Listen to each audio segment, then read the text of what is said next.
In our earlier program, Dr. Pratap just got us started, which is great, and I'm going to formally welcome everybody to day 2 of the 39th Annual Yoga Research Society Conference, Yoga in the Matrix of Life, and remind us that yesterday was a marvelous day and today will be no different.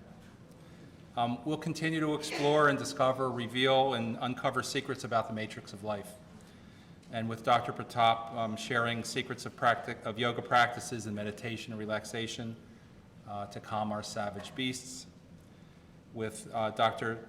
Tucker's provocative secrets of reincarnation and his groundbreaking research of life before life. With Jocelyn Kessler's secrets about connections and communications with our beloved companions, our dogs. And unveiling secrets of mapping the human body field and how information and energy can significantly treat disease with Sarah Turner from Harry Massey's organization, Ness Health. As far as setting the tone for the rest of the day, we wanted to share the words of a City of Philadelphia tribute that the Yoga Research Society received, which was signed by then Mayor Ed Rendell, which reads in part, "Since 1975, the Yoga Research Society has brought to Philadelphia distinguished teachers, scientists, researchers, physicians, artists, and musicians to participate in its annual international conference. Guest speakers and performers from India, China, Tibet, Japan, Israel, Switzerland, England, Canada, Brazil, and elsewhere, and from throughout the United States, have come here to join with their counterparts from the greater Philadelphia region to exchange ideas and to share experiences. The Yoga Research Society's mission has been to carry on the work begun in 1924 by Swami Kuvalayanandaji, India's pioneering exponent of a modern scientific approach to yoga. Under the direction of Dr. Vijayendra Pratap, the Society has helped to integrate yoga techniques and principles into Western medical theory and practice. As a result, Philadelphia has become known as a center for integrative healthcare throughout the world and a leader in the effort to have Eastern and Western science work together for a healthier 21st century. I now have the pleasure to introduce Dr. Jim Tucker, who is a Bonner Lowry Associate Professor of Psychiatry and Neurobehavioral Sciences at the University of Virginia. A board-certified child psychiatrist, Dr. Tucker served as the medical director of the UVA Child and Family Psychiatry Clinic for 9 years. He is also continuing the work of Ian Stevenson at the UVA Division of Perceptual Studies with children who report memories of previous lives. His book, Life Before Life, Children's Memories of Previous Lives, describes a collection of 2,500 cases that investigators have carefully studied since Dr. Ian Stevenson began this work more than 40 years ago. His second book, a collection of American cases called Return to Life, Extraordinary Cases of Children Who Remember Past Lives, will be published this December. Dr. Tucker attended the University of North Carolina at Chapel Hill, where he graduated Phi Beta Kappa with a BA degree in psychology in 1982, followed by a medical degree 4 years later. He then completed a residency in general psychiatry and a fellowship in child psychiatry, also at the University of Virginia. After 9 years in his private practice, he returned to the university and since then has published numerous articles in scientific journals. He's given talks to both scientific and general audiences and has discussed his work on such programs as Good Morning America, Larry King Live, and CBS Sunday Morning. Please join me in welcoming Dr. Jim Tucker.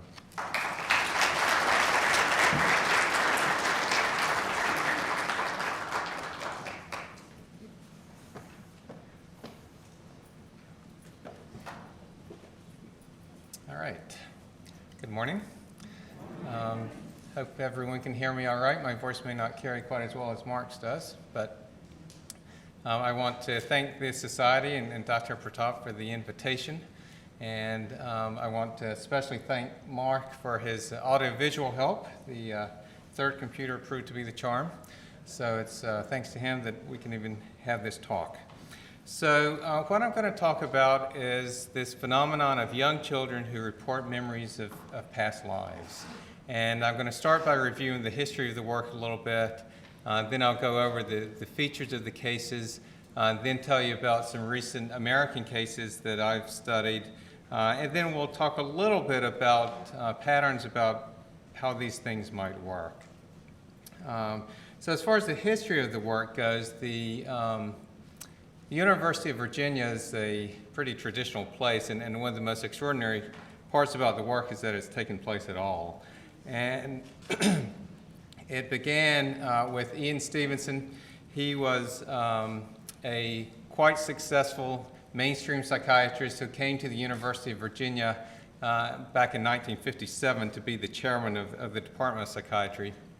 At that point, he was still in his late 30s and was doing very well for himself. When he interviewed for the job, he told people that he had an interest in parapsychology, but he had a lot of other interests as well, and no one particularly seemed to mind. And then the following year, a journal had a contest for the best essay related to the question of life after death. And Ian submitted what turned out to be the winning essay, and it was called The Evidence for Survival from Claimed Memories of Former Incarnations. And what he did was he had collected over the years cases, write-ups of cases of children talking about past lives from various places, books, magazines, newspapers, wherever he had seen them. And then he collected 44 of them and analyzed them in this paper. And what he noticed was that almost all of the most impressive cases involved kids under the age of 10, and many of them even under the age of 3. And as he said years later, when you put them together, it seemed to me that there must be something there. So he was intrigued by this phenomenon, and in fact, in the paper, he suggested it might be good for somebody to go out and look to see if current cases could be found like the ones that he had collected over the years, having no idea that he would be the one to do it. But after the paper was published, he got a letter from a woman, Eileen Garrett, who was head of the Parapsychology Foundation. She had heard about a case in India that was similar to the ones he had written about. So she asked him if she paid his way, would he go to India and investigate? So he decided to do that, and by the time of the trip to India, he had heard about 5 cases, and he went there for a month and found 25 cases. And he got same results in Sri Lanka, and he realized this thing was much more common than anyone in the West had any idea about. So he became intrigued and began taking more trips. This is him in Burma, and as you can imagine, an American professor shows up in an Asian village and starts asking about past life memories. It tends to draw quite a crowd. So with this, he would sometimes designate one chair to be sort of the witness chair and find out from that person what they had to say about the case while everyone else looked on. And most of his trips were to Asia. There are places where people would talk about these cases when they happened, so they were easiest to find. And he always used a very careful, methodical approach when he studied these. He never assumed that they represented reincarnation, and he didn't approach it from the standpoint of a religious or wisdom tradition or anything like that, but just from a scientific point of view of trying to determine exactly what had happened in these cases. And that's the same approach that we still use 50 years later. And I won't necessarily say alleged memories as I talk about these cases, but we consider it an open question with each case we study. So Ian, over the years, published numerous books and scientific articles about these cases. The first one he published was one called 20 Cases Suggestive of Reincarnation. And that title is sort of typical of his approach, where he was never making any grand claims. What he was trying to do is get this data on the record, put it out there, and then people could make of it what they would. And in this book and in all his publications, he reviewed the cases in, at times, excruciating detail. But he wanted everyone to know all the details as much as possible. And he would review the strengths and weaknesses for each case. So again, he wasn't trying to promote any particular view, but just trying to let people know what was happening.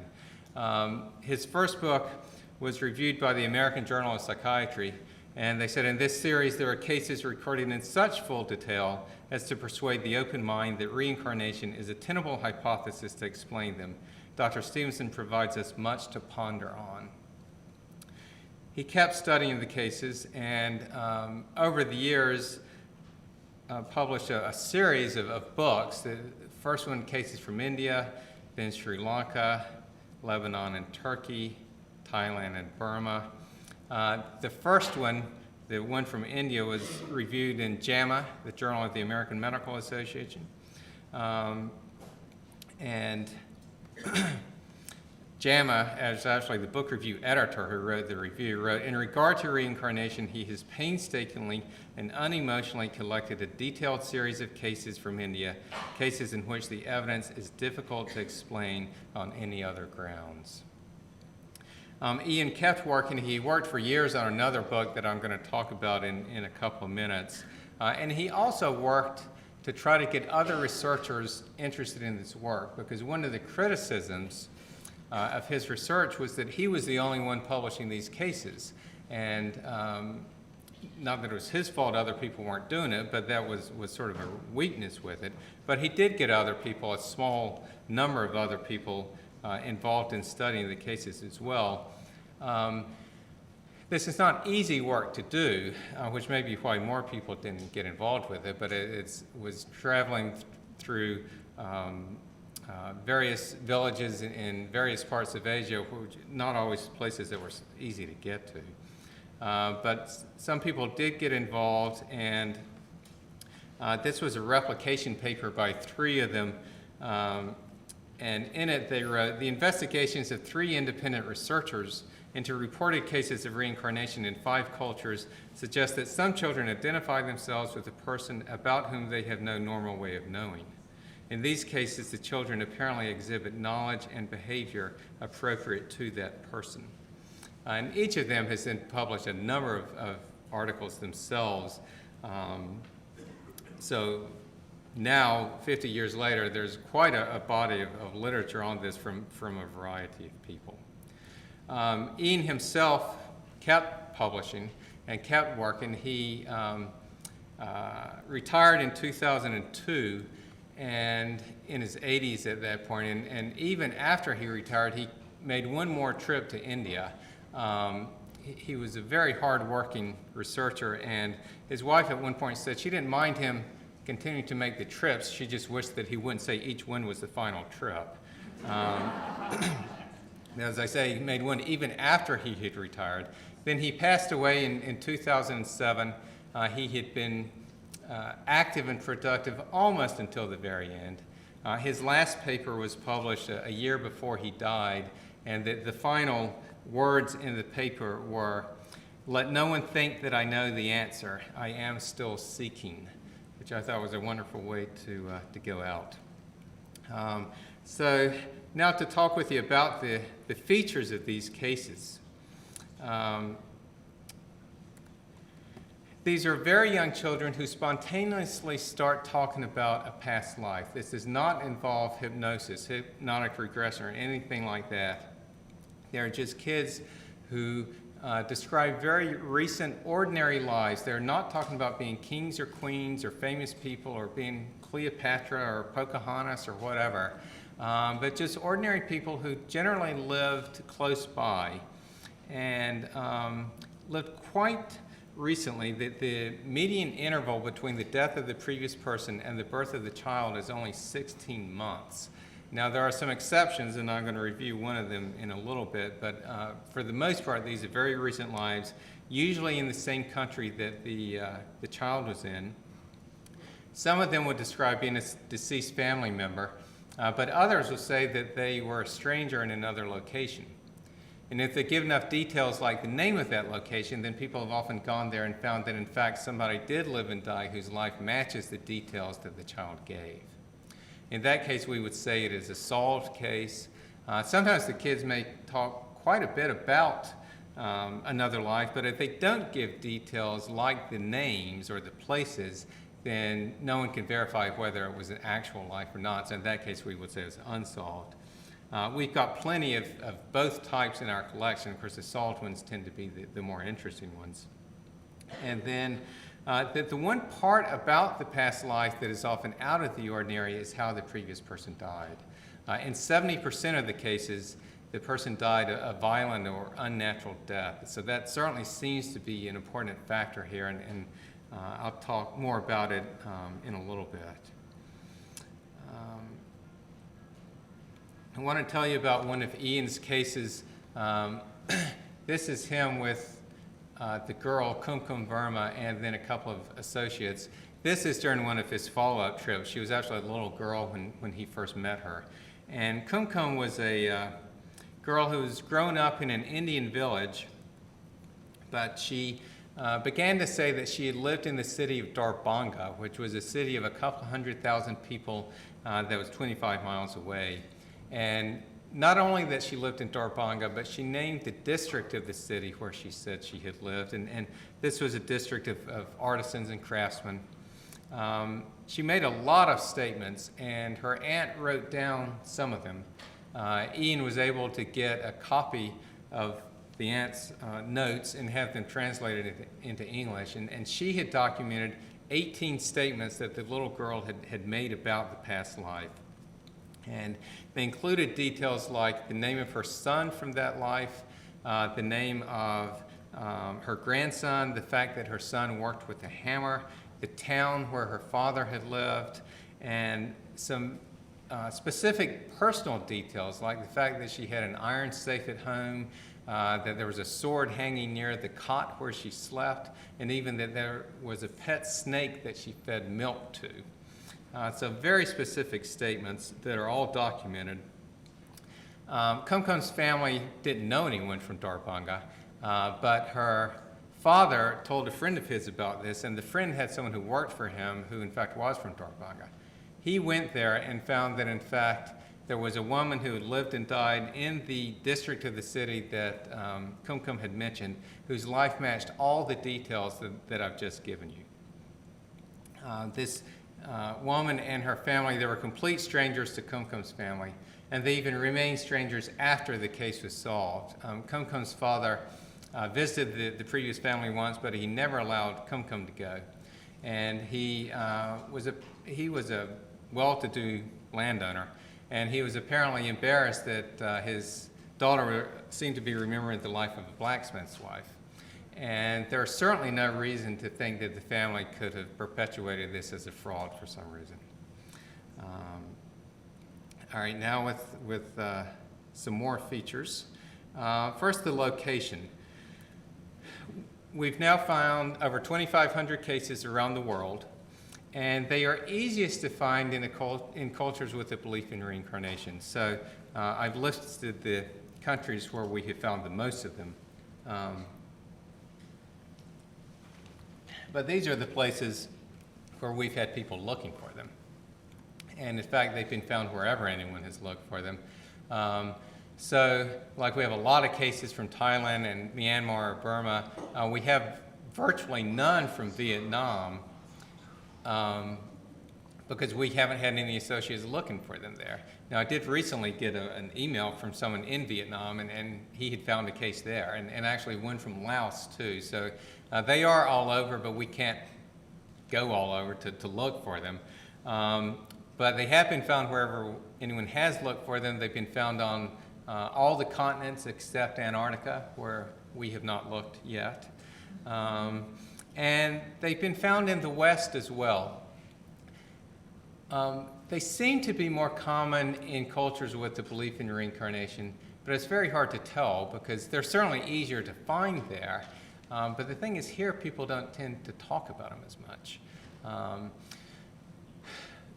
We have heard from cases where the parents haven't even told the grandparents what the children are saying because people here tend to be a little embarrassed because it seems weird.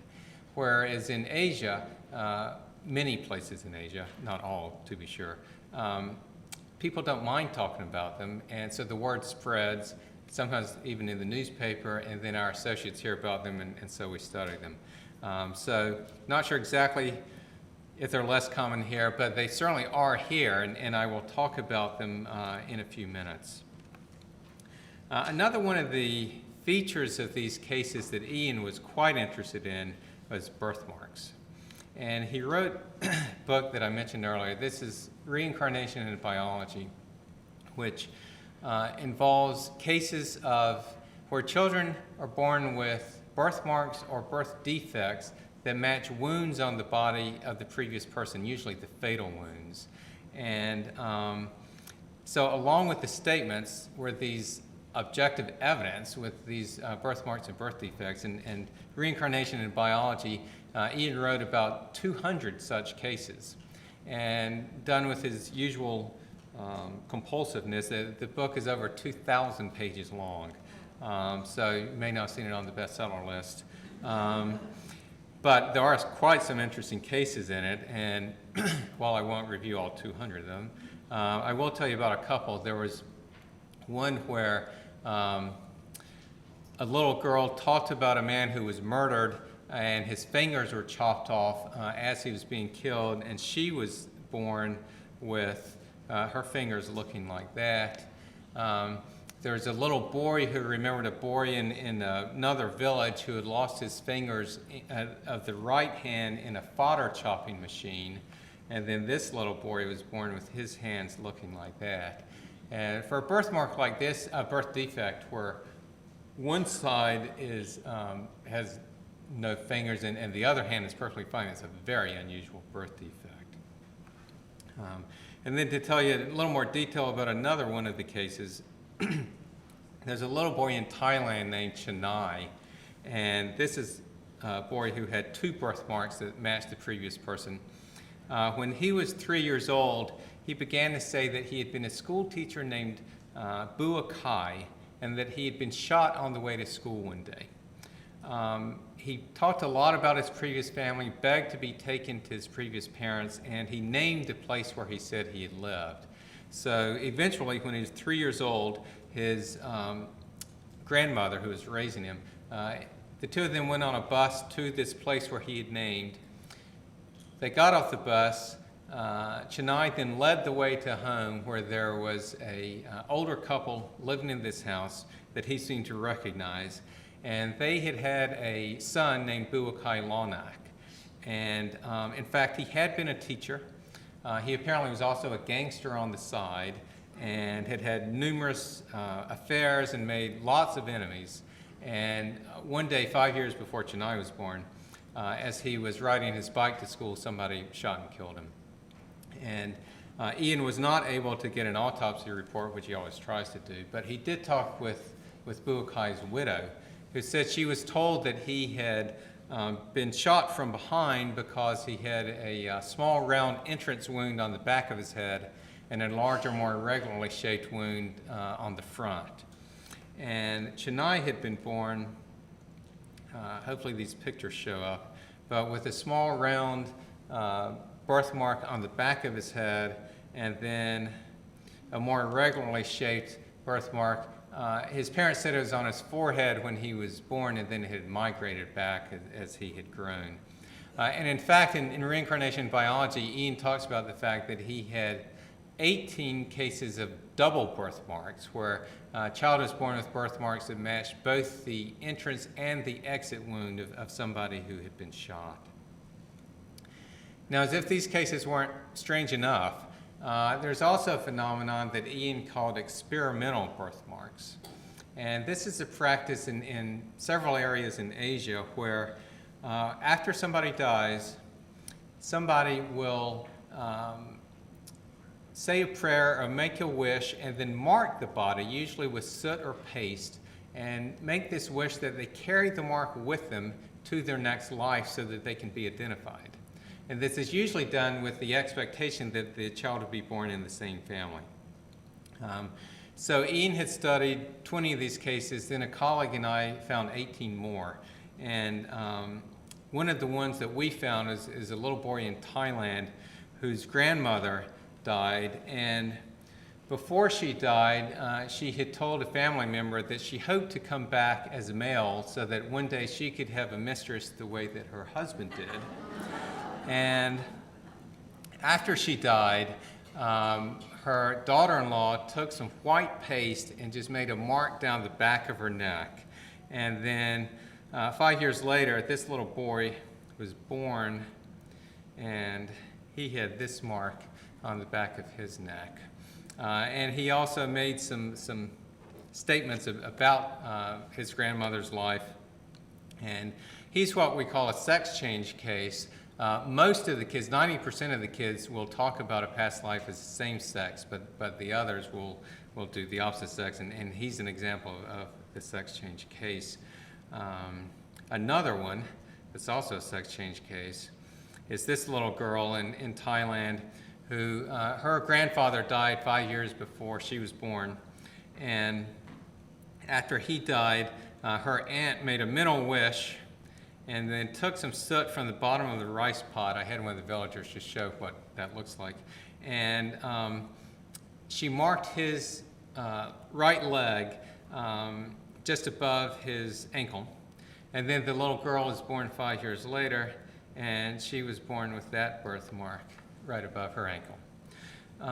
When we met her, she was only 2.5, and she hadn't made any clear statements related to the past life at this point. She had complained about her mother's gambling, apparently, which was something that the grandfather complained about all the time, too. But there were no definite comments about the past life. And then the last experimental birthmark case I want to tell you about is one of Ian's. This, unfortunately, is the previous person. This was a young woman in Burma who was born with a congenital heart defect, and then when she was 20 years old, she died during open heart surgery. After she died, 3 of her classmates prepared her body for cremation, and they'd heard about bodies being marked, so they took some red lipstick and marked the back of her neck with it. Then, a year later, her older sister gave birth to a girl that had a birthmark, and it's this one here. Hopefully that shows up as a red area there. Now, as Ian pointed out, they picked the worst possible place to mark a body because stork bite birthmarks are fairly common and will occasionally persist into childhood. But in any case, it was present there. And when Ian studied this case, the other thing he noticed was this little girl had a white line, which I hope you can see without too much imagination, but a white line running down her front from sort of mid-sternum to mid-abdomen. So it looked very similar to a cardiac surgery scar, except it was lower, at least by the time he saw her when she was 4 years old. And she had made a number of statements about the past life. She had asked to be called by the previous person's name. She called her mom the term for older sister, and called her uncle brother, her grandfather papa. And when Ian studied the case, he interviewed the young women who had marked the body separate from the family, and he discovered that one of them had never met the little girl. So unannounced, he takes the marker to the little girl's home. They walk in, he says, "Who is this?" And the little girl immediately says, "Min Min Oo," which in fact was the name of the young woman who had marked the body. All right. So now, moving on from the birthmarks, I want to talk a little bit about the statements that these kids make. I mentioned that they're young. The average age when the kids start talking about a past life is 38 months. So they're usually 2 or 3 years old when they start coming out with these things. And some of them will do so in sort of a detached manner, but others will show strong involvement with the memories. They may beg to be taken to the previous family.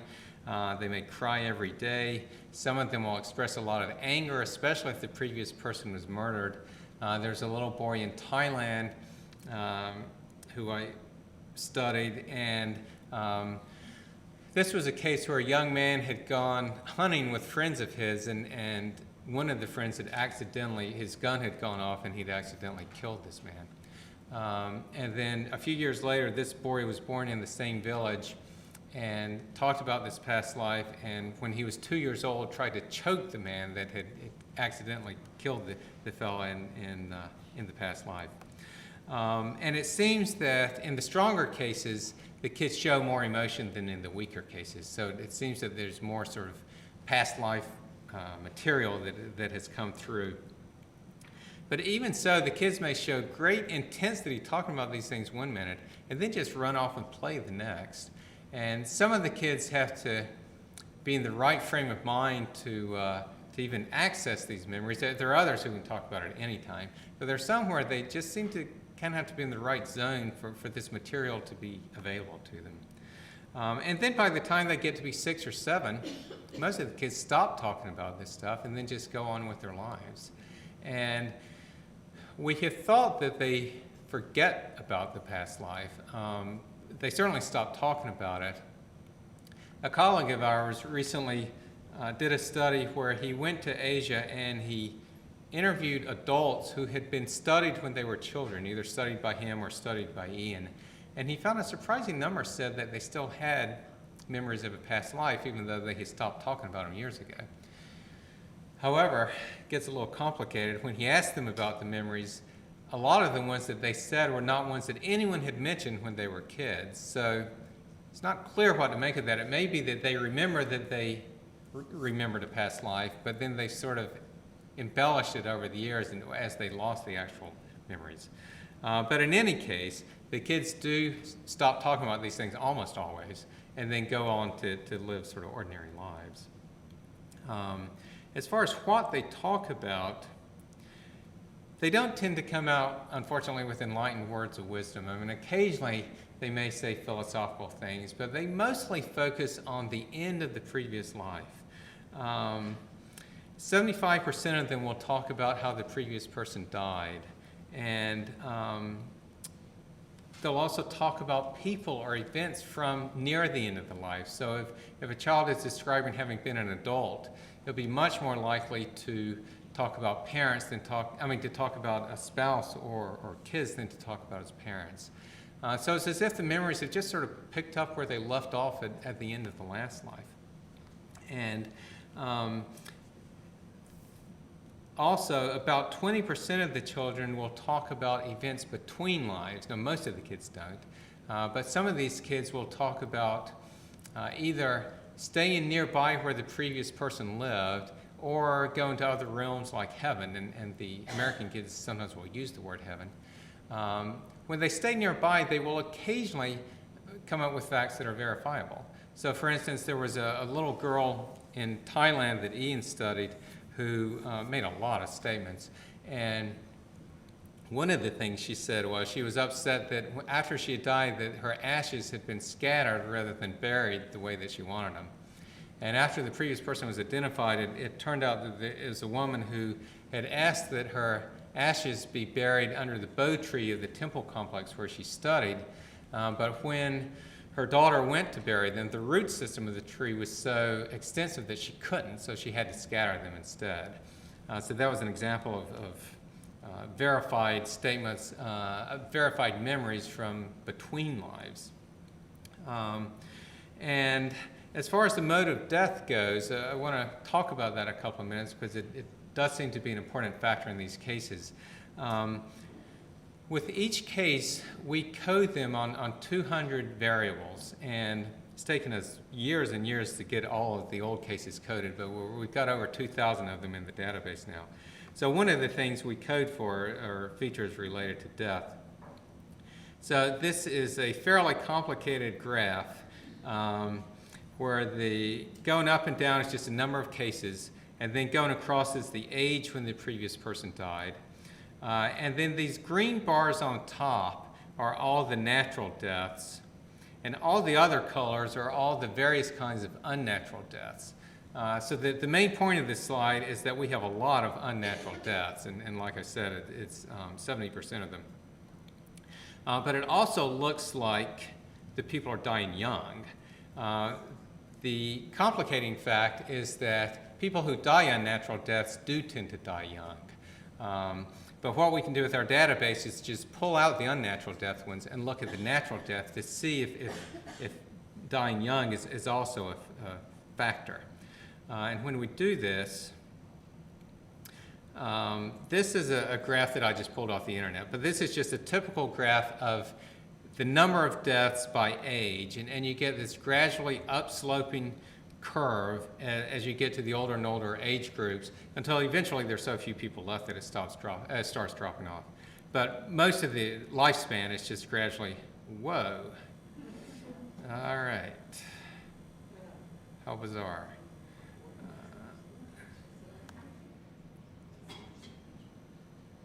Okay, we're back on. So this is a typical graph, and then this is the graph of our natural death cases, and the curve goes the other way.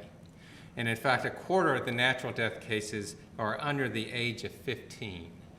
So it appears that there's something about people dying violently or dying young that then leads children to later talk about their lives.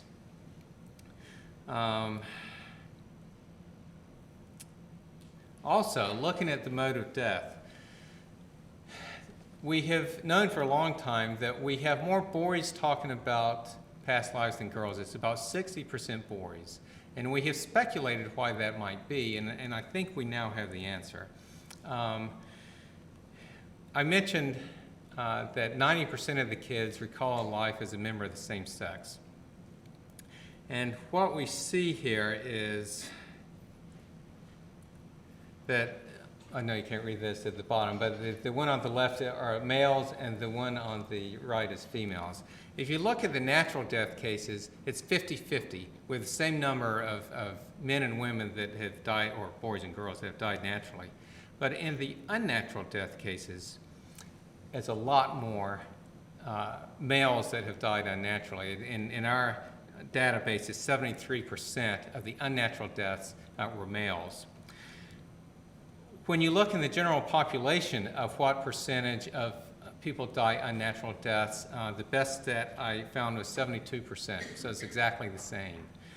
So the fact that these male-female ratios match perfectly with natural and unnatural death, to me is further evidence that these are memories of a genuine sample of past lives.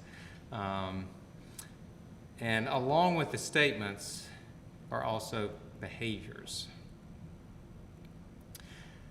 I mentioned that these kids tend to be emotional, and they will show emotions toward the individual members of the previous family that are appropriate for the relationship that the previous person had with them. So for instance, a little girl may be very deferential toward the husband from the previous life or toward the parents, but very bossy toward the younger siblings, even though those younger siblings are much older than the child is. And these emotions will usually dissipate as the statements do, but not always. And there's at least one case where the little boy eventually grew up to marry the widow of the previous person. She was a little bit older than he was. And then phobias. In the unnatural death cases, over 35% of the kids will show a phobia toward the mode of death. So, for instance, in a drowning case, there was a little girl who, from the time she was born, hated to be in water. And even as an infant, it would take 3 adults to hold her down to give her a bath. And then when she got old enough to talk, she described the life of a girl in another village who had drowned in an accident. Likes and dislikes. This picture, if you can see, is a child smoking a cigarette. This is not one of our cases, but it could be, because unfortunately it seems that the appeal that addictive substances can have can even go across lifetimes. So these little children will sometimes try to sneak cigarettes or even sneak shots of liquor. There's one case in Sri Lanka where a neighbor was letting a little boy actually have liquor until his family found out about it and put a stop to it. And then foods also, the most clearest examples. In Burma, Ian found a couple of dozen cases of kids who said they had been Japanese soldiers who had been killed in Burma during World War II. And they would often complain about spicy Burmese food and ask for raw fish instead. And then themes in play. This is most often where the kids will compulsively play at the occupation of the previous person, even though there's no one in his family or no role models for that occupation. So for instance, there's a little boy who played at being a biscuit shopkeeper for just hours on end, to the point that he refused to go to school. And he fell behind, and his mom felt like he never really caught up. And then occasionally in the play, you'll also see, and I'll talk about this with a case in a minute, you'll see where the child will reenact the death scene over and over, which can be a little spooky to witness sometimes. And then cross-gender behavior. In the cases where the child describes a life as a member of the opposite sex, many of them will often show behaviors that are more appropriate for the opposite sex. In fact, the case I showed you with the little boy with the mark down his neck, who was seemed to be his grandmother, that case we published as an example of gender identity disorder, because he said repeatedly that he wanted to be a girl. He would wear his mom's makeup and put on her dresses, and in his play he'd always play with the girls and not the boys. So that was sort of an extreme example. Sometimes these behaviors will go away as the kids get older and go on with their lives, but actually not always in that case. And Ian did have some follow-up with adults where they were still having gender identity issues. But most of the kids will go on to lead perfectly ordinary lives just like everybody else. So these behaviors are evidence of a link to a past life, but they're also evidence that it's not just memories that can carry over, that emotions and feelings seem able to carry over after somebody has died as well. Now I want to tell you a little bit about some American cases. Once Ian started publishing his work, he would occasionally get letters from American parents talking about their kids who had been very similar to the cases he'd published. They were often, though, the parents would write by the time the kids had already grown up, because they didn't hear about Ian's work earlier. But then we set up our website in 1998, so 15 years ago. And since then we have heard from a lot of American families, scores of American families, where their kids have been saying similar things. And most of the parents say that they had no prior belief in reincarnation before the kids started saying these things. And what we see is that with the American cases, the features are very similar to the ones in other places. So the kids start talking about the past life at a very early age. They also talk about the end of the life. Some of them have had birthmarks, not very many, but some have. A lot of them show the strong emotions and behaviors that people in the other places do. So these are proof that this is not purely a cultural phenomenon, because these cases here are taking place in families with no belief in reincarnation and in our culture with no general belief in reincarnation. So clearly it's something more going on than something cultural. Which raises the question for us is, could there be psychological factors that lead these children to say these things? So we did a study, a small study of American cases. We did psychological testing on 15 of them, and the particular numbers aren't important here, but this is the Stanford-Binet Intelligence Scale, which is a common one used for young children. The kids that we were testing were ages 3 to 6, so we were doing very young children. And with the intelligence test, the average in the general population is 100. And what you see here is that these kids are quite bright. Their average was 115. In fact, of the 15 kids that we tested, only one of them had an IQ under 100, and hers was 99. So as a group, they're quite bright. Very good verbal reasoning, as well as quantitative. And these are all, with one exception, these are all statistically significantly above 100. We also had the parents complete what's called a child dissociation checklist. It includes normal symptoms of dissociation like daydreaming, but then more sort of pathological things like you might see in multiple personality disorder. And with a couple of exceptions, the kids scored very low, meaning they are not dissociating. That does not explain why they are saying these things. We also had the parents complete what's called the Child Behavior Checklist, which is a common scale used in child mental health clinics. And you get scores in various areas, and the kids' scores were all in the average range for all of the areas. So there were no warning signs about any behavioral sorts of issues. So with the psychological testing, the end result is that the kids tend to be very intelligent, but otherwise be perfectly normal psychologically. Now to tell you about a couple of American cases. This first one is a little boy named Sam Taylor, and he was born 18 months after his father's father died.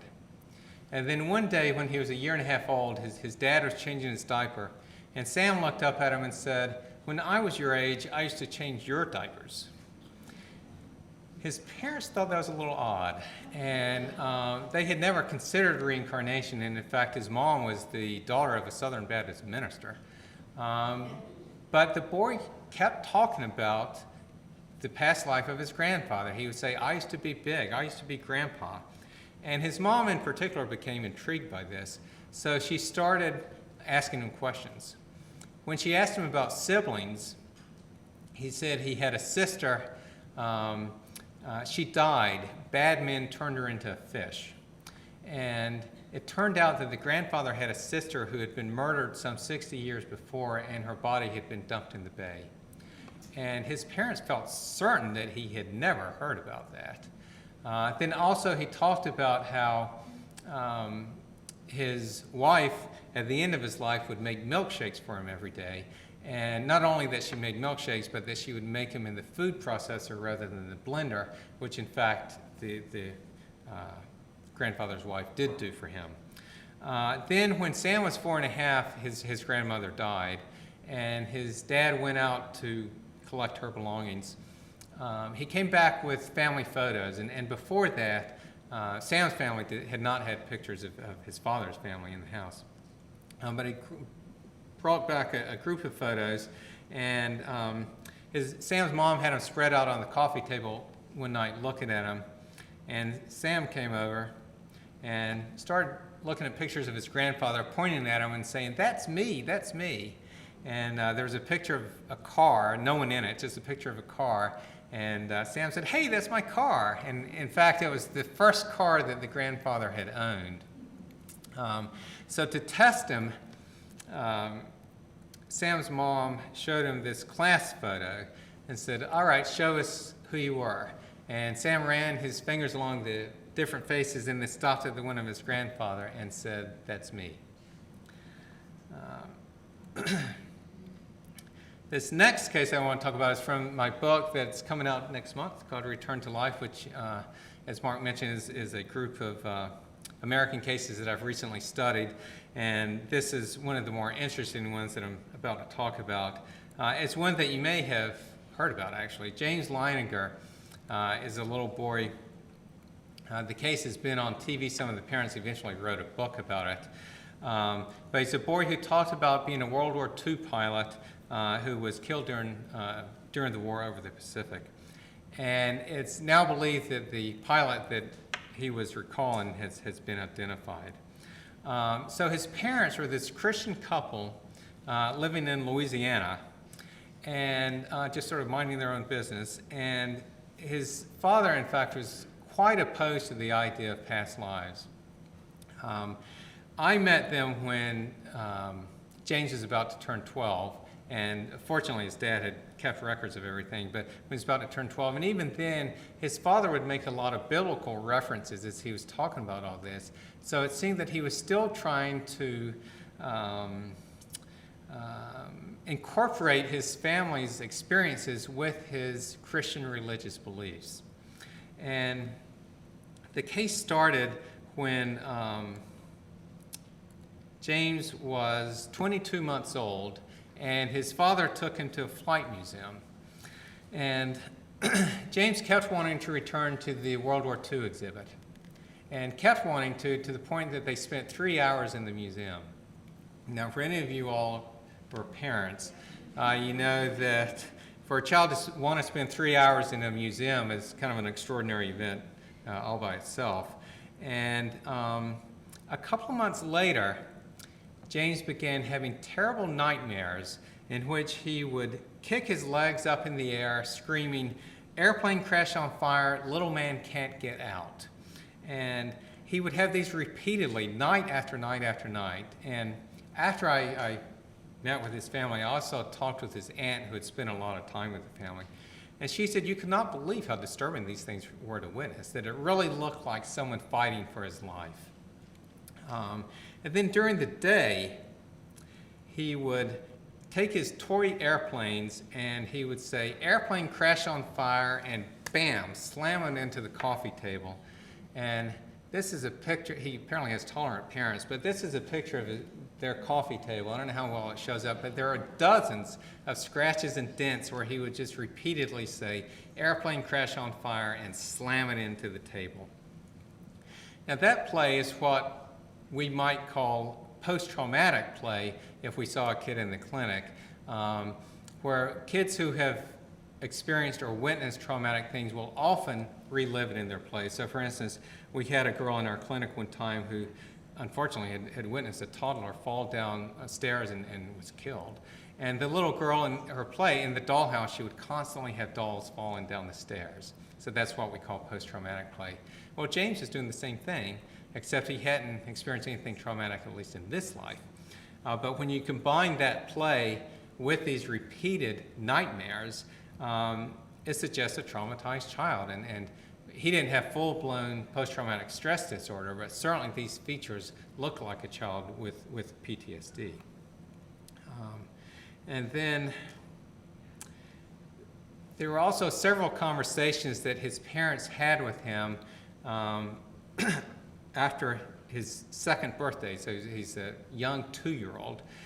He talked about how his plane had crashed on fire, how it had been shot down by the Japanese, and how he had flown a Corsair.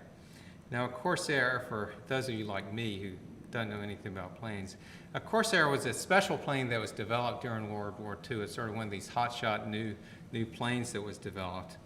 And after James's parents were on TV talking about this case, critics said, well, he just saw a Corsair at the Flight Museum, and that's how the word stuck in his mind. And in fact, if you go to the Flight Museum's website, you see that, in fact, they do have a Corsair. However, James's dad said it wasn't there when they went. And I looked into it and found that, in fact, Dad was correct. The Flight Museum had a Corsair, but it had crashed during a air show a couple of years before James and his dad went to the museum. They then got subsequently a replacement, but again, a couple of years after James and his dad were there. So there was not a Corsair. That is not where James got the word when he was 2 years old. He also said that he flew off a boat, and his parents asked him what was the name of the boat, and he said Natoma. Now, I think if most of us had to guess the name of an American aircraft carrier, it would be a long time before we'd come up with the word Natoma. And in fact, James's dad said, that sounds Japanese to me. And James said, no, it was American. And then that night, his dad then went and did what any of us would do a online search for Natoma. And after doing a lot of searching, he eventually found this article about the USS Natoma Bay, which in fact was an escort carrier that was stationed in the Pacific during World War II. Now, if you look, I don't know how well that projects, but if you look at the very bottom here, this is the date that his dad printed this out, 8/27/2000, which was when James was 28 months old. So we have documentation that by the time of 28 months, so 2 years and 4 months, James had said the word Natoma. And in addition, they asked him who he was, and he would always say me or James, which at the time they didn't make anything of. One time they asked him, well, who else was there? And he said Jack. Jack Larson. So keep that name in mind. And then when James was 2.5, his dad bought a book on Iwo Jima to give to his dad, James's grandfather, for Christmas. And one Saturday morning, James's dad was looking through it, and James came and hopped in his lap. And they were just thumbing through it, and when they got to a page that showed a picture of Iwo Jima, James said, "That's where my plane was shot down." And his dad said, "What?" And James said, "My airplane got shot down there, Daddy." And James's dad was just floored by that. And I think from that point on, James's dad, even though, frankly, he and his wife would have fights about all of this, he began to believe that maybe this was a past life memory. And he learned that, in fact, the Natoma Bay did take part in the Iwo Jima operation. And also, James started getting old enough to draw, and he would repeatedly draw these pictures of airplanes, and he would always sign them James 3. Now, you might think that was because he was 3 years old. Those parents say no. When they asked him about it, he said, "I'm the third James. I'm James 3." And in fact, he kept signing it that way even after he turned 4. So he was saying that he was the third James. And then with this picture and lots of others that he did, there are all these dots on it, which his dad said, and I tend to agree, it looks like incoming flak that he is attempting to draw. So they began to wonder about a past life, and they contacted Carol Bowman. She is a woman who's written a couple of books about past life memories, and in fact lives fairly close to here. She's in media. And she then got contacted by ABC. ABC was doing a show called Strange Mysteries, and it was going to be a special where they did segments on various weird things, and one of them they wanted to do was on past life memories. So they contacted Carol, who then contacted the Leiningers about appearing on the show, and the Leiningers were agreeable to doing that. Now, at this point, they had no way of knowing if what James was saying was actually accurate for a pilot who had lived, but they knew that he was talking about it a lot. This show never actually aired, but they had also interviewed me for it, so they sent me a copy of it. So it now exists as documentation of what James had said and done before anyone knew if there's a pilot that actually matched his statements. So on this Strange Mystery segment, they talk about how he had nightmares of a plane crashing on fire and sinking and being unable to get out. He said that he flew a Corsair, that he flew off a boat, and that he was shot down by the Japanese. One afternoon, he said to his mom, "Mama, before I was born, I was a pilot, and my airplane got shot in the engine, and it crashed in the water, and that's how I died." In the narration, they say how James may have been a pilot who died in the Battle of Iwo Jima. And then also, when they were filming the segment, he was talking to the crew about Corsairs, and he said how they always got flat tires. Then ABC interviewed this military historian who explained that with Corsairs, they had very hard landings, so they were always blowing out tires. Not something that most of us would know. 5 months after that interview, James's dad went to his first Natoma Bay reunion.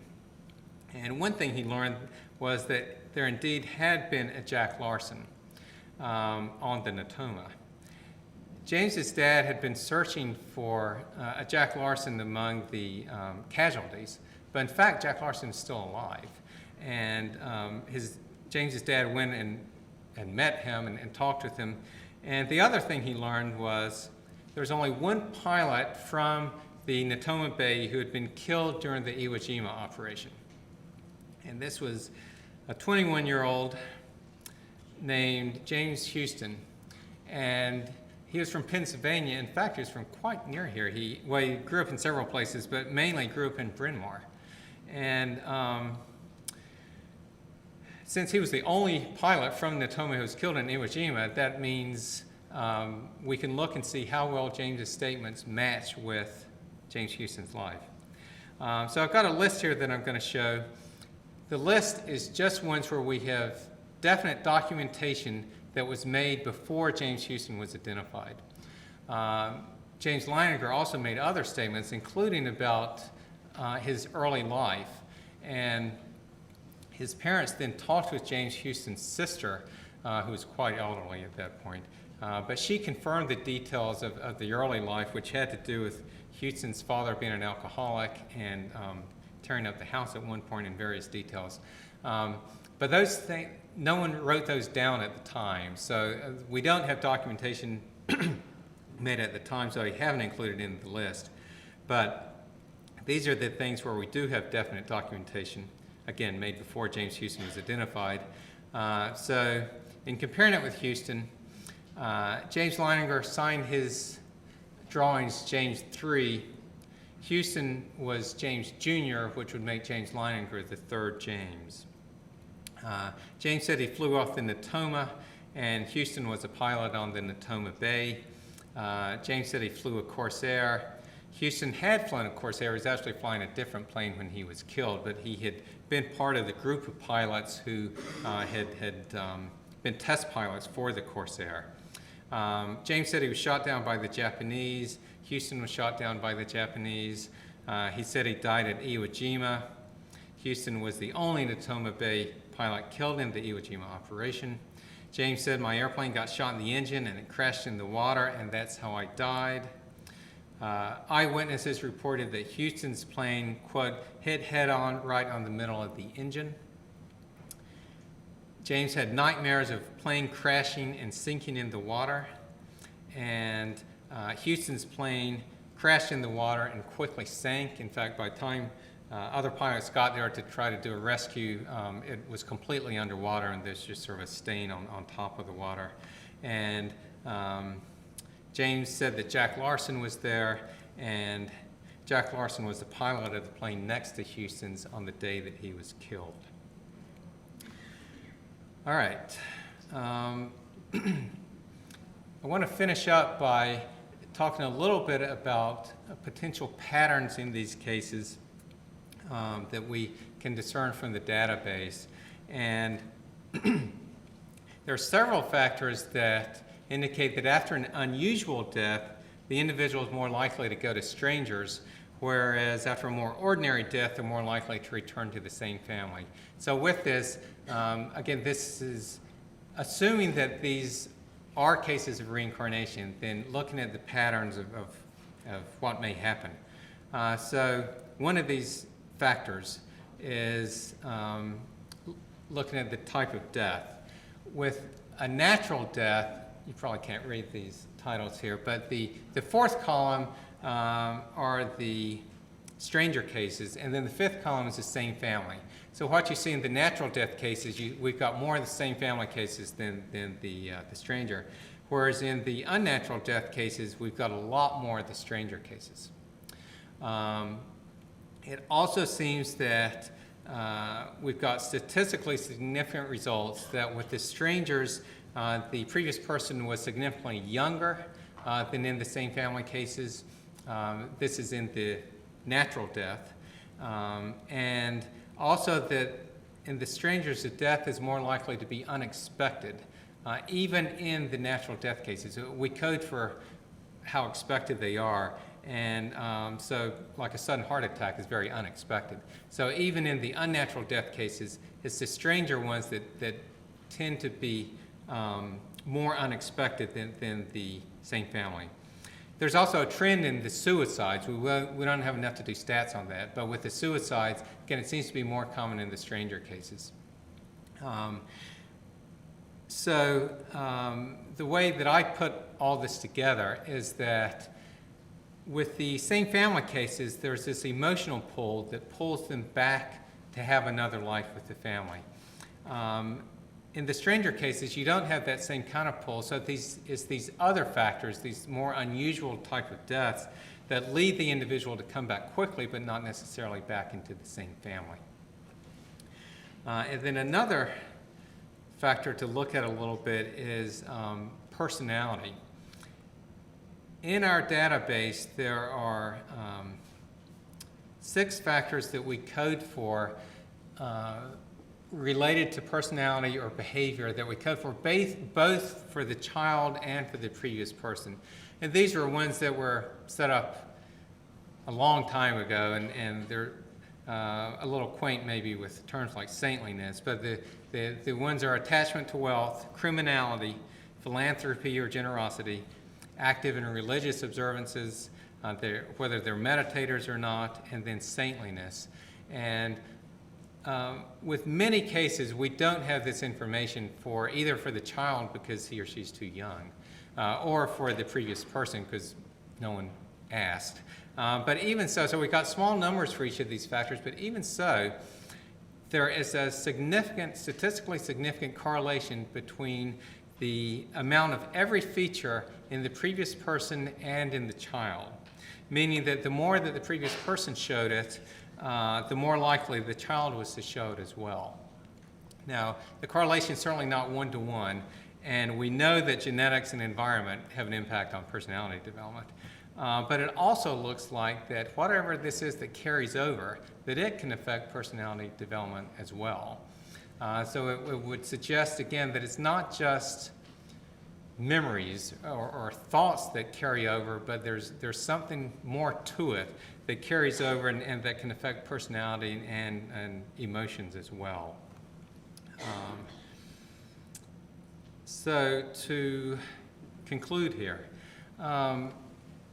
our cases are evidence that memories, emotions, even physical trauma can carry over to another life. That when a person dies, it doesn't necessarily mean that their consciousness completely dies, but in fact, something seems to carry over. But it's important to keep in mind that our cases may be special cases, and they are special in the sense that they're intact memories that come with them. But that may be they may be special in other ways too, and for instance, as I've mentioned, they tend to be died violently, died young, they tend to come back very quickly. So this may be a case of just one end of the bell curve. If you're looking at number of deaths and then the interval between lives, ours tend to be at this very short end here.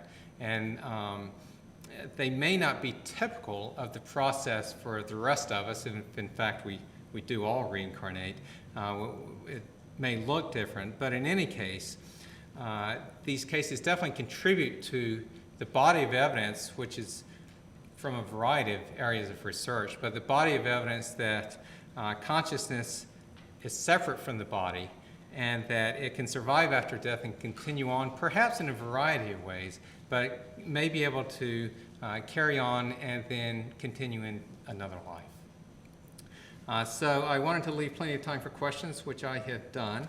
So I will take questions from the floor. Yes? Well, when you started your lecture, I had a huge birthmark on the lower back of my rear, posterior, whatever. And when my family, I come from a large family, and I'm number 7 out of 8. And when I was little, people still joke with me and my family about it, because whenever my older sisters and brothers would tell me to do something, I would come back and say, well, when I was big, I could do that. So you showed that slide afterwards, and so I'm just curious, is there some way that I should find out or go to someone and find out if I mean, I've always felt I've always been different and weird or whatever. I do have a phobia of drowning, and so even though I was taught to swim, it's not one of my favorite things to do. My excuse is that I don't like holding my breath. Okay, so I wonder, is there a way that I could find out if I'm, because when you showed that slide, it freaked me out because I'm joked about that all the time, that I go around saying that. So the question is, she was born with a birthmark, and also when she was little, she would say, when I was big, I used to do such and such. And she's wondering if there was a way to find out if, in fact, she had a past life. First of all, on the birthmarks, Ian made a point of saying he wasn't saying he could explain all birthmarks this way, but that it could be one explanation. And, the thing, when I was big, I mean, like you say, you had a lot of older siblings, so it's hard to know. I mean, that's the kind of thing that these kids do say, when I was big, I did such and such. But then they will go on to give details where it's clear they're describing another life. Yeah, and I don't remember anybody's life Yeah. or recalling it or Yeah. anything, but. So as far as how to access those memories now, if in fact you had one, there's no reliable way to do it. And I mentioned earlier that these kids have not been hypnotized. Ian and me also, but Ian was quite skeptical about hypnotic regression because hypnosis it's a very unreliable tool, meaning there are times where it can be amazing for memories of this life. So for instance, people can recall a license plate from a crime scene. But then there are other times where the mind just fills in the blanks. And once someone has been through hypnosis, it's very hard to tell, for them to tell, was this imagination or was this an actual memory? So with hypnotic regression, there are reputable people like Brian Weiss, obviously, who do it. But even then, I mean, Brian Weiss will say that he did it because it was therapeutic. He wasn't necessarily saying all these people were accessing past lives. Now, also, some people will report past life memories during intense meditation. And so if people have a strong meditation practice, some of those things may come up.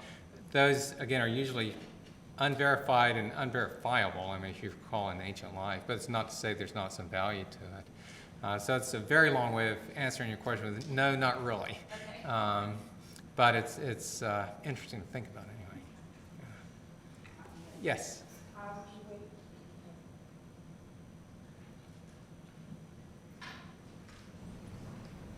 That was a very interesting talk. Thank you. You don't have any timelines on your interval between lines.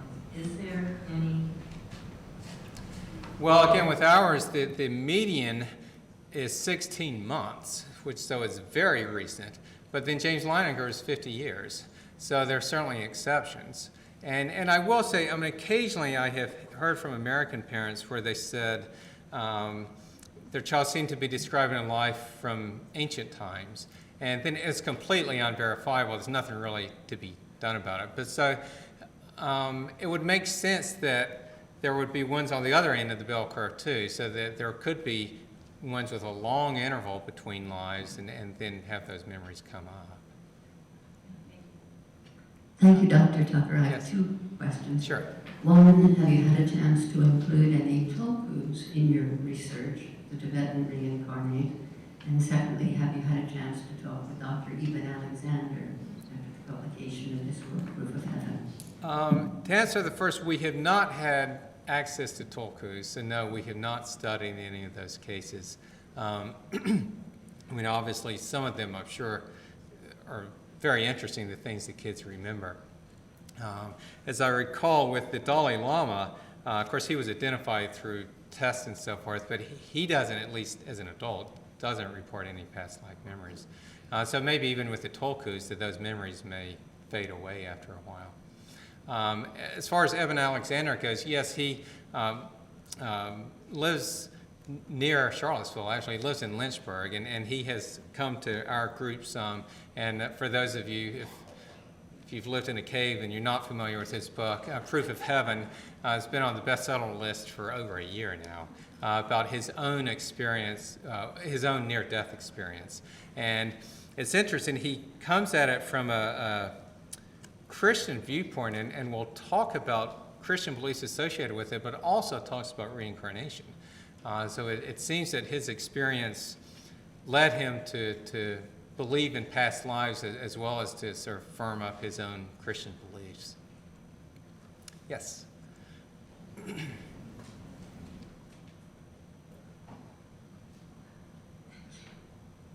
Kind of point of consideration, the idea of time and space when we talk about intervals between dying and coming back. As far as I understand it, time and space are conventions of this physical experience. So on the other side of the veil, for lack of a better term, it may not be that experience. If we're saying these case studies happen within 18 months of a death, we may only be experiencing the ones that have those emotional needs to come back very quickly. So we easily project with the same timelines going on when somebody's not incarnate, but I don't think that that's the case. Yeah. Well, I would agree completely with that. I mean, I can't imagine that it's linear on the other side. I mean, it sort of probably goes beyond our ability to understand it. And you're right. I mean, again, our cases may be very special cases where there is this either a need to come back or just this pull back because of things that weren't unfinished business, as they say, from the previous life.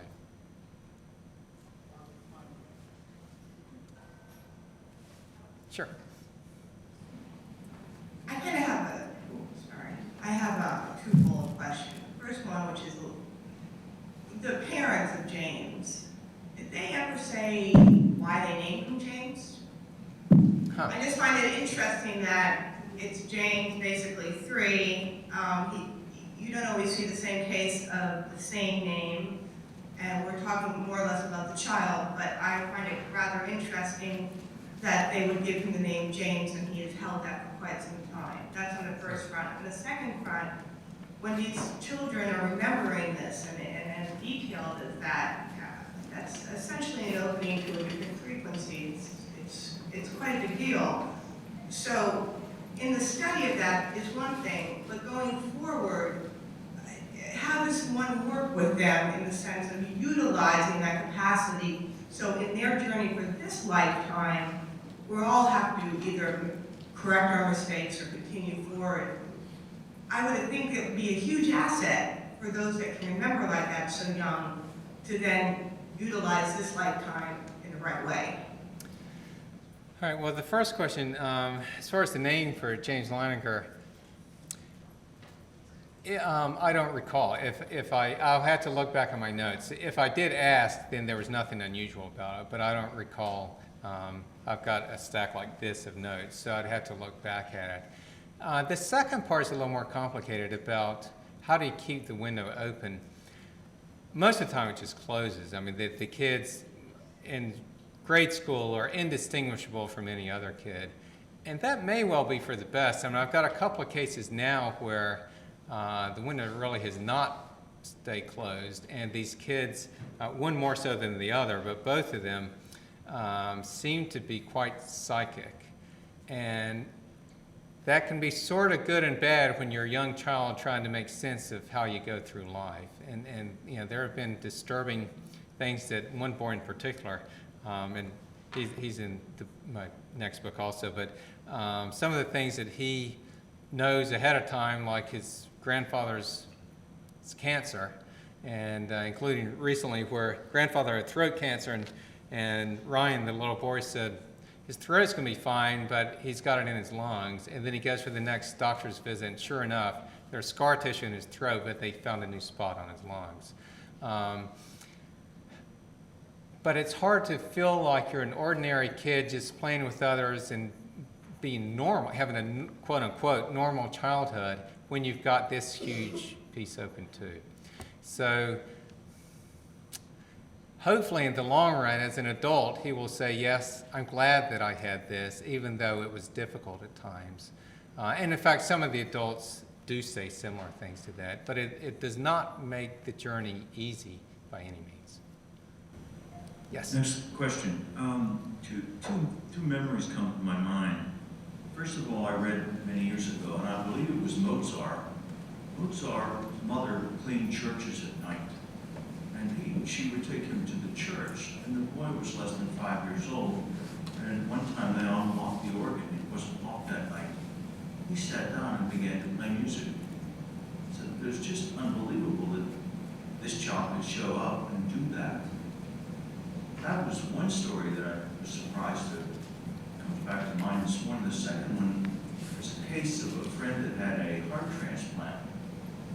And in his normal life, he was fanatically cautious of his diet. In all ways, he was such a perfect eater, natural. He woke up from the heart transplant and insisted on having a McDonald's Big Mac. Good for him. And you laugh at those stories, and you think about it. There was a piece of consciousness in both of those that somehow got there. Yeah, so with the first one, the question of prodigies, I mean, certainly people have wondered if a prodigy comes in with sort of gets a head start because of a past life. In general, prodigies like Mozart, I'm not aware that any have ever said that they remembered a past life. Although you do, I mean, even though Mozart's father was a music teacher, there are lots of music teachers who are kids, and none of them produced Mozart. So you do have prodigies is a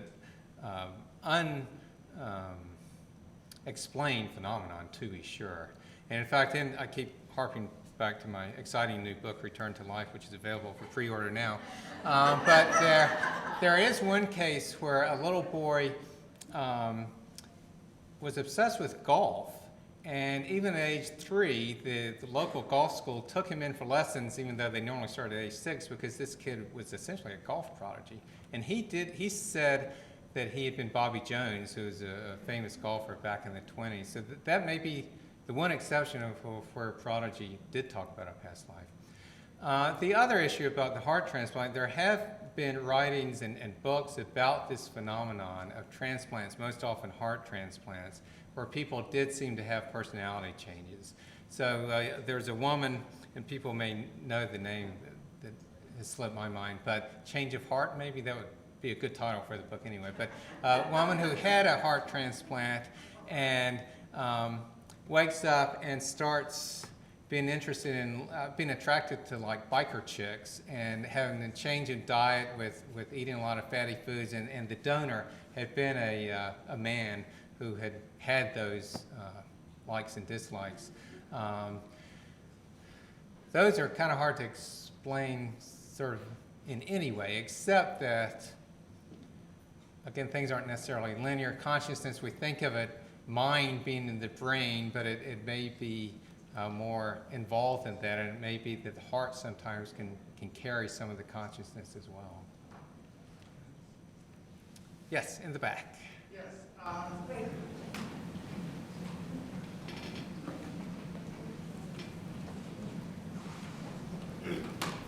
Thank you. I'm wondering if any of your studies incorporated brain scanning to determine if any frequencies are common across these cases, because if the memories are represented in the universe as electrical impulses, would it be that these children are picking up those frequencies, and for that brief period of 3 to 5 years of age, they're tuned in, and then they grow out of it and are no longer tuned in?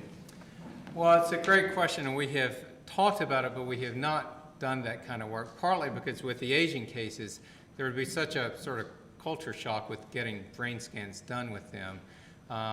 With the American ones, I mean, certainly EEG, there's no risk associated with that, but kids have to be still for an EEG to work, so you have to sedate them.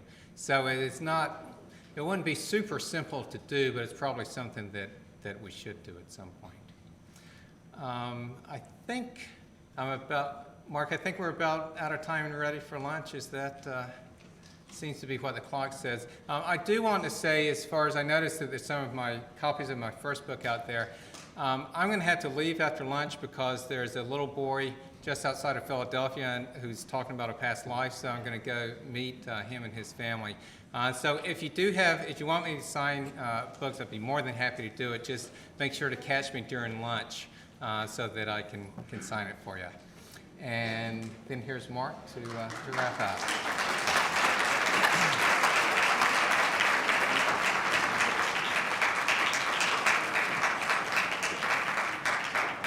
Thank you, Dr. Tucker. Would you see Dr. Pratap for a moment? Lunch follows, and we'll extend our next program with Jocelyn Kessler till around 2:15 back in this room. The setup for lunch is in the room behind us. and you'll present your lunch ticket as you go through. And if anyone has any other questions,